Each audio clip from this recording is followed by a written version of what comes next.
الزمالك النهارده اتغلبت من يد الاهلي 22-27.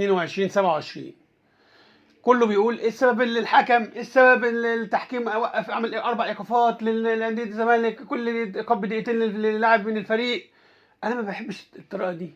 حضرتك بص على الفريق بتاع الزمالك، هو ده الفريق بتاع الزمالك بتاع اليد.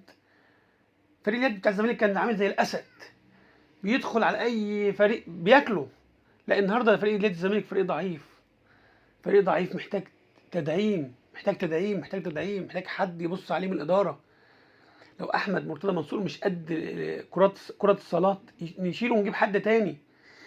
لازم نحط في عينينا إن إحنا نغير، بلاش مبررات الفريق هيقع. لكن لما نقول إحنا عندنا عجز في الحتة الفلانية والحتة الفلانية ونعالج العجز، الدنيا هتتغير. أتمنى فريق يد الزمالك يرجع للمكانة المعروفة ليه رقم 1